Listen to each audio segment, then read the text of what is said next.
Supreme কোর্টে আরজিকর মামলার শুনানি। সুপ্রিম কোর্টে সিবিআই এর স্ট্যাটাস রিপোর্ট, আরজিকরে ধর্ষণ খুন তদন্তের স্ট্যাটাস রিপোর্ট সিবিআই এর। প্রধান বিচারপতির বেঞ্চে মামলার শুনানি। সুপ্রিম কোর্টে স্ট্যাটাস রিপোর্ট, দেহ পুড়িয়ে দেওয়ার পর এফআইআর, 5 দিনের মাথায় তদন্ত শুরু সিবিআই এর। তার আগে কি হয়েছে সবটার তথ্য আমাদের হাতে নেই, পুলিশ যা দিয়েছে সেটা নিয়েই তদন্ত শুরু। সিবিআই এর স্ট্যাটাস রিপোর্টে এমনটাই দাবি করা হয়েছে। প্রতিনিধি মৈত্রী এই মুহূর্তে আমাদের সঙ্গে রয়েছেন, সরাসরি মৈত্রী থেকে একটু জানার চেষ্টা করবো। মৈত্রী, আজ সুপ্রিম কোর্টে সওয়াল জবাব প্রক্রিয়ায় ঠিক কোন কোন প্রশ্নের মুখে পড়তে হলো রাজ্য পুলিশকে?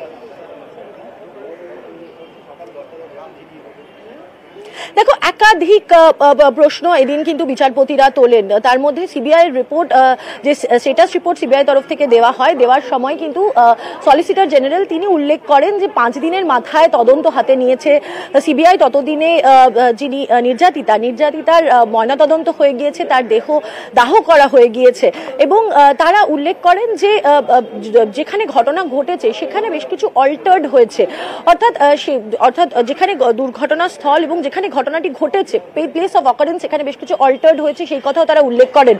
এবং বলেন যে ভিডিওগ্রাফি যেটুকু করা হয়েছিল সেটাও কিন্তু করা হয়েছে ময়নাতদন্তে, এমনটাই জানায় সিবিআই এর যিনি আইনজীবী ছিলেন। তিনিও জানান যে ময়নাতদন্ত করা হয়েছে, ময়নাতদন্তের ভিডিওগ্রাফিও তখন করা হয়েছে যখন যারা আন্দোলনকারীরা ছিলেন, আন্দোলনকারীদের তরফ থেকে যখন জানানো হয়েছে এবং তারা যখন দাবি তোলেন ভিডিওগ্রাফি করার, তখনই ভিডিওগ্রাফি করা হয়েছে। এরপরে স্ট্যাটাস রিপোর্ট পড়তে শুরু করেন বিচারপতিরা এবং স্ট্যাটাস রিপোর্ট পড়ার পর তারা প্রথম প্রশ্ন করেন যে ইউডি কেস কখন রেজিস্টার্ড হলো। তার কারণ সিবিআই যে রিপোর্ট তারা দিয়েছেন, তারা যে স্ট্যাটাস রিপোর্ট দিয়েছেন সেখানে উল্লেখ করা রয়েছে যে ইউডি কেস রেজিস্টার্ড হয়েছে রাত 11টা 30-এ। তাদের তখনই প্রশ্ন, বিচারপতিদের প্রশ্ন রাজ্যের কাছে, যে যদি ইউডি কেস রেজিস্টার্ড হয় 11টা 30-এ, তাহলে তার আগে ময়নাতদন্ত কখন করা হলো? ময়নাতদন্তের সময় জানানো হয় রাজ্যের তরফ থেকে 6টা 10 থেকে 7টা 10। সেই সময় তাহলে ইউডি কেস যদি রেজিস্টার্ড না হয়ে থাকে তাহলে কিভাবে ময়নাতদন্ত করা হলো? কোন অভিযোগের ভিত্তিতে বা কোন কেসের ভিত্তিতে ইউডি কেস রেজিস্টার্ড না করেই কিভাবে ময়নাতদন্ত করলেন? এই প্রশ্ন তোলেন বিচারপতি পারদিওয়ালা। এরপরে দীর্ঘক্ষণ টালবাহানা চলে এবং রাজ্যের তরফ থেকে রাজ্যকে প্রশ্ন করা হয় যে সময়টা আমাদের বলুন। রাজ্য জানায় যে তাদের কাছে গোটা ঘটনার টাইমলাইন তাদের কাছে রয়েছে, তারা টাইমলাইন ধরে তারা জানাতে পারবেন, কিন্তু তারা এটাও স্পষ্ট করে দেন যে ইউডি কেস তার আগেই রেজিস্টার্ড হয়েছে। এরপরেই রাজ্যের তরফ থেকে তারা জানতে চান যে আমাদেরকে সঠিক করে বলুন এবং কোথায় সেই নথি রয়েছে সেই নথি দেখান। এমনকি সিনিয়র অ্যাডভোকেট কপিল সিবাল, তারও কিছুটা সময় লেগে যান এবং সেখানে যথেষ্ট বিরক্তি প্রকাশ করেন বিচারপতিরা। তারা পরিষ্কার করে বলেন যে কিসে এত সময় লাগছে আপনাদের এইটুকু জানাতে যে কখন ইউডি কেস নথিভুক্ত হয়েছিল। এবং তখনই বিচারপতিদের তরফ থেকে নির্দেশ আসে যে আগামী শুনানিতে কলকাতা পুলিশের একজন দক্ষ কোনো অফিসারকে রাখতে হবে, উপস্থিত রাখতে হবে, যিনি গোটা ঘটনার সম্পর্কে ওয়াকিবহাল এবং যিনি গোটা ঘটনা সম্পর্কে কোর্টকে জানাতে পারবেন, সেই নির্দেশ দেওয়া হয়। এরপরে রাজ্যের তরফ থেকে একটি ইনকোয়েস্ট রিপোর্ট, যেটি ম্যাজিস্ট্রেট ইনকোয়েস্ট রিপোর্ট, সেটি পেশ করা হয় এবং সেই ইনকোয়েস্ট রিপোর্টে অনুযায়ী দেখা যায় যে 4:20-তে ইনকোয়েস্ট করা হয়েছে এবং এই ইনকোয়েস্ট রিপোর্ট অনুযায়ী তার আগে অর্থাৎ সকাল 10টা 10-এই ইউডি কেস নথিভুক্ত হয়েছে, এমনটাই উল্লেখ করা রয়েছে। এবং তারপরে বিচারপতিরা সেটা মানেন, কিন্তু দীর্ঘক্ষণ আজকের যে শুনানি তার দীর্ঘক্ষণ কিন্তু এই টাইম লাইনের বিচার করতেই কিন্তু একটা বড় সময় কেটে যায় এবং সেখানে কিন্তু বারবার করে রাজ্য পুলিশের কাছে এই প্রশ্ন উঠে আসে যে যদি আনন্যাচারাল ডেথের কেস যদি রেজিস্টার্ড পরে হয়ে থাকে তাহলে এবং তাহলে কি করে আগে ময়নাতদন্ত করা হলো? একদিকে সিবিআই যখন দাবি করে যে তাদের কাছে যে কেস ডায়েরি এসে পৌঁছেছে সেই কেস ডায়েরিতে 11টা 30-এর কথাই উল্লেখ করা রয়েছে এবং সেই জন্য তারা 11টা 30-এর কথা উল্লেখ করেছেন, অর্থাৎ 11টা 30-এ কেস ডায়েরি অনুযায়ী ইউডি কেস রুজু হয় এবং 11টা 45-এ এফআইআর রুজু করা হয়। তেমনটাই তারা কেস ডায়েরিতে পেয়েছেন। যদিও রাজ্যের তরফ থেকে পাল্টা দাবি করে বলা হয় যে না, কেস ডায়েরিতে যেটা যে 11টা 30-এর সময়ের কথা উল্লেখ করা রয়েছে সেই 11টা 30 আসলে যিনি তদন্তকারী অফিসার ছিলেন তিনি গোটা দিনের যে ঘটনা পরম্পরা তার উল্লেখ করেছেন 11টা 30-এ এসে, সেটা ইউডি কেসের নথিভুক্তকরণ নয়। ইউডি কেস তার আগেই নথিভুক্ত করা হয়েছিল, প্রথমে জেনারেল ডায়েরি করা হয়েছিল এবং সেটার পরে ইউডি কেস নথিভুক্ত করা হয়। সার্বিকভাবে আজকে কলকাতা পুলিশের এই তদন্তের যে গতি প্রকৃতি এবং এই কেস ডায়েরি তা নিয়ে কিন্তু যথেষ্ট বিরক্তি প্রকাশ করতেও দেখা যায় বিচারপতিদের। এমনকি বিচারপতি পার্দিওয়ালা তিনি উল্লেখ করেন একেবারে তুমি আমাদের সঙ্গে থাকো। টাইমলাইন নিয়ে প্রশ্ন প্রধান বিচারপতির। कोर्ट का काम है वो क्वेरी करना। अगर किसी भी चीज़ पे कोर्ट कंफ्यूज है तो उसको क्लैरिफाई करना होगा। तो कंडक्ट है जो कोलकाता पुलिस के अगेंस्ट में जो एक एलिगेशन लग रहे हैं, तो उस एलिगेशंस की जो प्रूफ है या वो कितने एलिगेशंस ट्रू हैं उसको लेकर कोर्ट द्वारा इंक्वायरी की जा रही है और एक एक चीज़ को देखा जा रहा है। काफ़ी डिटेल में जो है इंक्वायरी की जा रही है कोर्ट द्वारा, और जो टाइमिंग्स है, जो यूडी केस दर्ज किया गया वो पोस्टमार्टम से पहले किया गया, बाद में किया गया, इसको लेकर एक कन्फ्यूजन रहा था। कोर्ट द्वारा काफ़ी सख्त तरीके से क्वेरी भी की गई, तो इसको क्लैरिफाई किया गया कि यूडी केस जो है वो पोस्टमार्टम रिपोर्ट से पहले ही रजिस्टर किया जा चुका था और मजिस्ट्रेट द्वारा भी अपनी रिपोर्ट दी जा चुकी थी।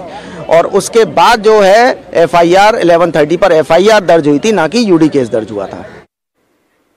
আবার যাব প্রতিনিধি মৈত্রী থেকে একটু জানার চেষ্টা করব। মৈত্রী, পরে শুনানিতে একজন দক্ষ পুলিশ অফিসারকে হাজির থাকার নির্দেশ দেওয়া হয়েছে, ঠিক কি কারণে? এবং আমরা এও দেখেছি যে বিচারপতি পার্দিওয়ালা তিনি বিস্ময় প্রকাশ করেছেন। তিনি বলছেন ওনার লাস্ট ক্যারিয়ারে 30 ইয়ার্সের ক্যারিয়ারে উনি এহেন পুলিশ ডায়েরি দেখেননি। ঠিক কোন জায়গা থেকে এহেন মন্তব্য?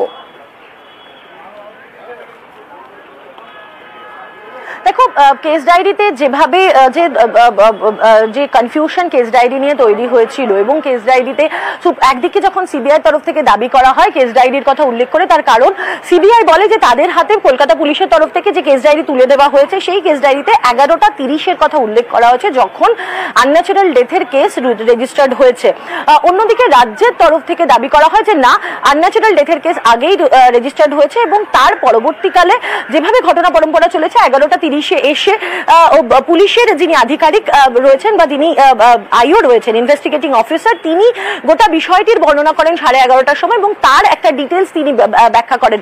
এই যে গোটা কনফিউশনটা হয়েছে সেটা উল্লেখ করেই কিন্তু বিচারপতি পার্দিওয়ালা তিনি বলেন যে এমন কেস ডায়েরি তিনি তার 30 বছরের ক্যারিয়ারে দেখেননি যেখানে এত রকমের কনফিউশন রয়েছে এবং যে কেস ডায়েরি এত কনফিউশনের জন্ম দিচ্ছে। একই সঙ্গে যখন বিচারপতিদের তরফ থেকে একাধিক প্রশ্ন করা হচ্ছিল এই কেস ডায়েরি এবং আনন্যাচারাল ডেথের কেস কখন রুজু হয়েছে তার কোনো নথি রয়েছে কিনা সেই বিষয়ে যখন একাধিক প্রশ্ন করা হয় রাজ্যকে, এবং রাজ্যের আইনজীবী কপিল সিবাল তিনি তার কিছুটা সময় লেগে যায় সেই জবাব দিতে, সেই সময় কিন্তু বিচারপতিদের তরফ থেকে নির্দেশ দেওয়া হয় যে আগামী শুনানিতে রাজ্যের তরফ থেকে রাজ্যের কলকাতা পুলিশের একজন দক্ষ কোনো অফিসার তাকে শুনানিতে হাজির থাকার জন্য, যিনি গোটা ঘটনা সম্পর্কে এবং তদন্ত সম্পর্কে যিনি ওয়াকিবহাল এবং যিনি এই যে টাইমলাইন এবং তার সংক্রান্ত যে সমস্ত প্রশ্ন উঠে আসছে তার সম্পর্কে কোর্টকে ওয়াকিবহাল করতে পারবেন। বেশ,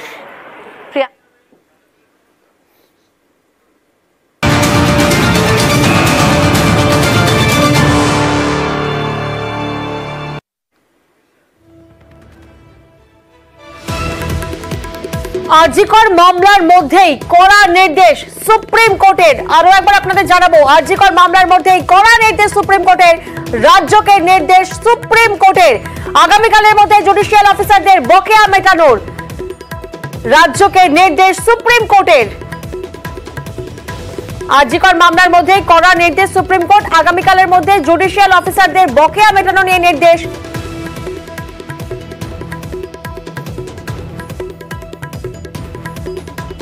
রাজ্যকে নির্দেশ সুপ্রিম কোর্টের। কালকের মধ্যে টাকা না মেটানো হলে মুখ্য সচিবকে হাজিরা নির্দেশ দেওয়া হয়েছে। মুখ্য সচিব হাজিরা না হলে তলব করার হুঁশিয়ারি সুপ্রিম কোর্টের। আরজিকর মামলার মধ্যেই কড়া নির্দেশ সুপ্রিম কোর্টের, আগামীকালের মধ্যে জুডিশিয়াল অফিসারদের বকেয়া মেটানোর রাজ্যকে নির্দেশ সুপ্রিম কোর্টের।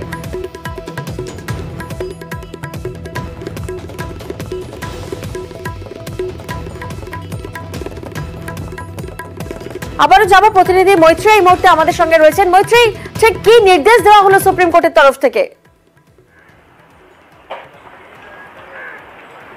দেখো, আজকে আরজিকর মামলার শুনানির আগেই জুডিশিয়াল ম্যাজিস্ট্রেটের একটি জুডিশিয়াল অফিসারদের বকেয়া মেটানোর একটি পুরনো মামলা, সেটির কথা উল্লেখ করা হয় এবং সেই মামলার পরিপ্রেক্ষিতেই সুপ্রিম কোর্টের আগের নির্দেশ ছিল যে সমস্ত রাজ্যকে যারা এই জুডিশিয়াল অফিসারদের বকেয়া মেটাননি তাদের টাকা অবিলম্বে মিটিয়ে দিতে হবে এবং তার মধ্যে যারা বকেয়া যে সমস্ত রাজ্য মেটায়নি তার মধ্যে অন্যতম রাজ্য হচ্ছে পশ্চিমবঙ্গ। এবং সেক্ষেত্রে তিনি বলেন যে আগামীকালের মধ্যে সমস্ত রাজ্য যারা এই জুডিশিয়াল অফিসারদের বকেয়া মেটাননি সেটা তাদেরকে মিটিয়ে দিতে হবে এবং যে কমপ্লায়েন্স হয়েছে তার